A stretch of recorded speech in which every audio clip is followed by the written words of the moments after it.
Act 1. Infinite, deafening noise. Can you hear it too? That buzz in your head? A sound like glue, it builds and brews at night. I like to kill it dead. But it just comes back louder again. My mind this glow seeks to consume. A head so cold, so full of pain. End.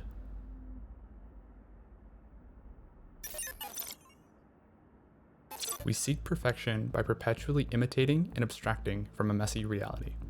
Take a wild strawberry as our material, tangible starting point. We can imitate a mask of this basic reality using genetic engineering to make a strawberry bigger and redder. This is a mask that perverts the original. It lacks flavor. One layer deeper, we can artificially concentrate the essence of a strawberry into a candy form, a form that no longer looks or tastes like the original. The complete elimination of the base entity is hidden under a shared name. Hyperreality occurs when this artificial replication is no longer perceived as a replication, but as a standalone entity. A child who has only ever had strawberry candy is disappointed with the strange, tart taste of the real thing. With each layer of abstraction, our original entity gets purer, more perfect, hidden behind layers and layers of masks. That's the trick of this game. We can only achieve perfection when we fully leave reality. The beauty of a strawberry comes from its lopsided form and its off-red hue. Perfection is a human idea. It only exists in the mind. Perhaps we could say in any specific domain, there's a best way to solve a problem, but as soon as we apply that tool to any other domain, it fails. A screwdriver is only as effective as the screw it turns. There's one place where this perfection does exist, in the endless canvas of our minds. Here, thoughts can serve as perfect tools. It's only when we take these thoughts out of our minds and into reality are they dirtied and muddied by their constraints. Our thoughts, therefore, ought to serve exclusively as the source of our inspiration, as an environment to form ideas, not to build them.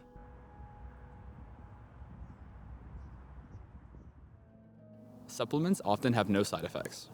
This may initially seem like a positive thing, but they have no side effects particularly because they have no main effects. When we map this framework onto perfection, we can see that something that has no restraints, has no flaws, is that way precisely because it doesn't exist. It's a ghost in the machine. As we societally move towards a state of perfection, we're systematically eliminating the main effects of our work. Building your community on Discord is much, much easier than it is to build your community in real life.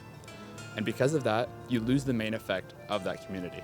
Human connection. This is a retreat from reality into a cloud of thoughts, a retreat that disconnects us from the world, a space where screwdrivers can turn screws by turning left.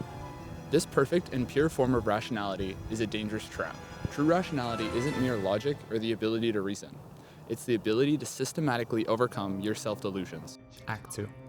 Everyone always tells me to bring a parachute. I misplaced my memory, how to clean that glass so clear. So guides I view forevermore, the next will be the remedy. But not a pain that's quite like mine, so not a thought I ought apply, so not a thought to change my mind. To change this view I should have signed up to try to cross that line. Instead I view another more, again and again locked behind my door. I'm getting quite sore. Critical detachment is the ability to zoom out and evaluate the processes and systems that lead you to your conclusions instead of the conclusions themselves. Rationality is not specific. Being an expert at volleyball may let you see through your self-delusions in that domain, but as soon as you pick up a basketball, that skill set might actually make you worse. True rationality applies to every category of human thought. It's a general process, and therefore it has to pay the price of general applicability. It's wrong sometimes. To develop this skill, we must zoom out. Let's try a problem. Imagine a pond with a single lily pad. If that lily pad doubled in size every day, and by day 20, the entire lake was covered, on which day is half the lake going to be covered? Comment your answer down below. Did you say 10? Most people do, but the correct answer is 19. If the lily pad doubles every day, the pond must have been half covered on day 19 in order to double, to fully cover the lake on day 20. Don't worry, it's not just you. Humans reliably get this problem wrong. Many of us are unable to see through this self-illusion. Wisdom and rationality are closely connected. They both exist as active processes. The statement, "I am asleep," is not inherently contradictory, but in order to actually say it, you must be awake. It's a suicidal statement. By uttering it, the reality it describes immediately vanishes. The phrase "I am wise" belongs to this same category. To evaluate yourself as wise is to stop participating in the act of wisdom. You stop seeing through your self-illusions, and you ignore what you don't know. Therefore, when we passively engage with the world and choose to stop actively seeing through our self-illusions, we lose our wisdom. That's why everyone who got the Lilypad riddle right had a feeling of catching themselves. You actually did. It was an active process. And further, if you did catch yourself, you probably did so because of your experience with internet riddles in the past, where the obvious answer is never right. Your context defined your approach.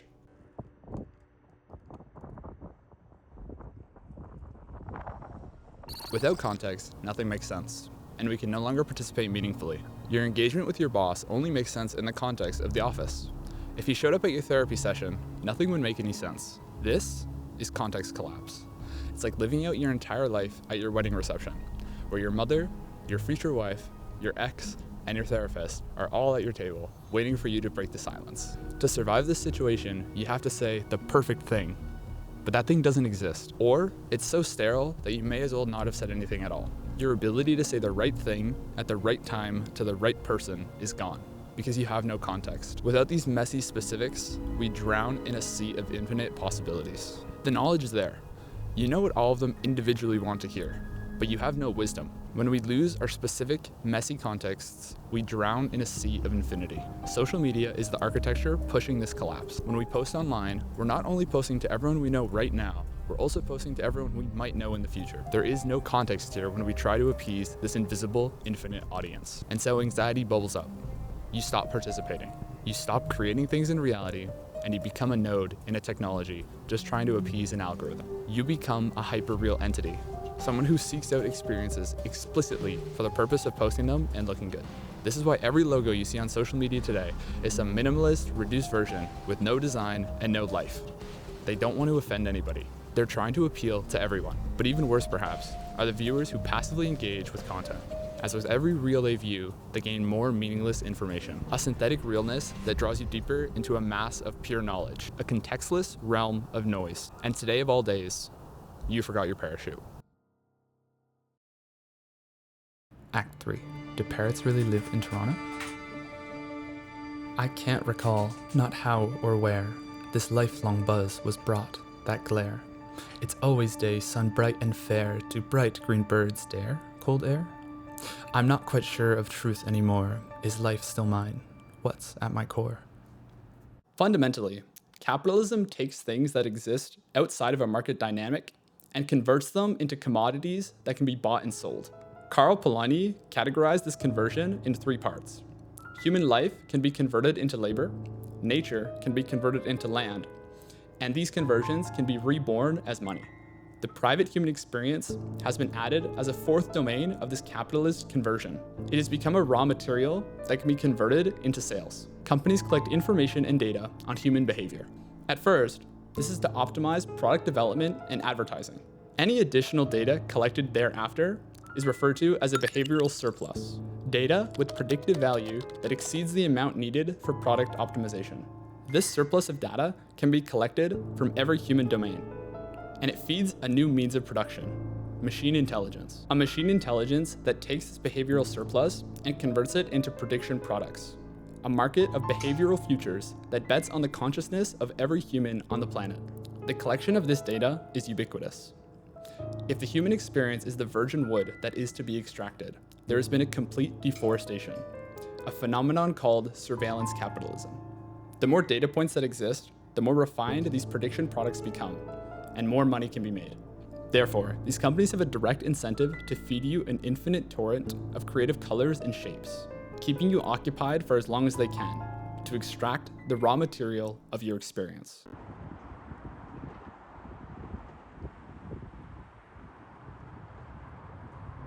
These surveillance capitalists seek not only to convert your experiences into data, but they also seek to herd you. Like domesticating cattle, this endless sea of noise is used to tune and herd humans into an entity capable of producing capital. Provocative, emotionally engaging content lines these platforms with a silky sweet honey, drawing us into a sweet, unconscious haze, preventing genuine spontaneous experience. This is a regularization and flattening of human behavior.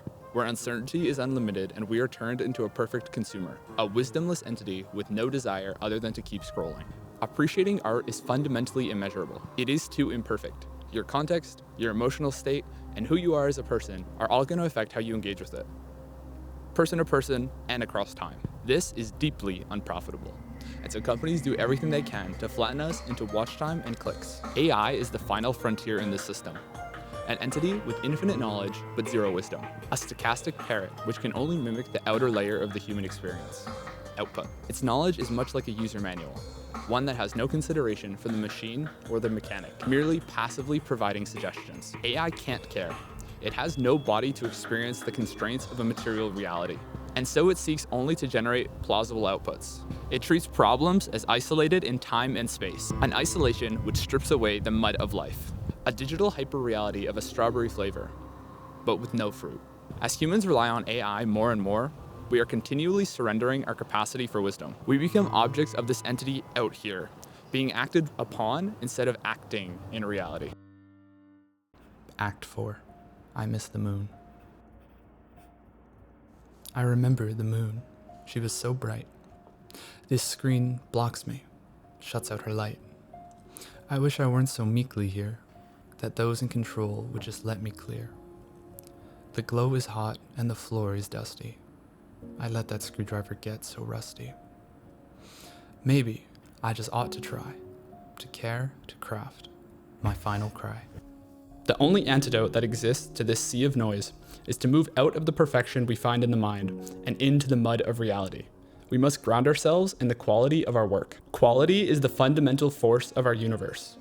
When we choose to care about something outside of ourselves, the worker and the work merge into one. We act in reality instead of being acted upon. Even if our tank is full, our spirit needs gasoline too, a spiritual gumption to push forward. The human mind is quite vulnerable, and traps exist that can drain the psychic gasoline. Internal hangups of boredom, anxiety, and ego stand to get in our way. Only when we are slow, meticulous, and genuinely interested can we see the world in new ways. We must care. When we pursue quality, we live life on a motorcycle, existing in the scene instead of viewing it from a window. Making is thinking, and craftsmanship is an enduring, basic human impulse. It's the desire to do a job well for its own sake. There is a craftsman within all of us, yearning to come out. There is an authority in this creation, in the experience of actually doing. A wisdom that cannot be found in the pages of a book. A wisdom that exists as a conversation between our thoughts and the world out there. Further, communities of craftsmen can come together, bound by a shared vision, the pursuit of quality. The historic downfall of these spaces came with the Renaissance, with the separation of art from craft. We must rejoin the two. We must find the art in the physical craft each of us does, whatever that may be. There can be a craft to cleaning your room. You can do it slowly, and you can do it intentionally. By caring, you inject this mundane task with life. Even better, we can rebuild these communities of craftsmen, using the pursuit of quality as a guiding light to pursue connection. To find meaning, we must create. We must take the things that exist perfectly in our imaginations and put them out into the harsh sun. The real cycle that you work on is a cycle called yourself. The craft that you work on out there and the person that exists in here grow together. When we make things imperfectly and listen to the material resistance of reality, we get the privilege of making something useful for others. To live in the realm of the mind is to die. You're only alive in the domain of your craft. Thank you for watching, and remember, stay human.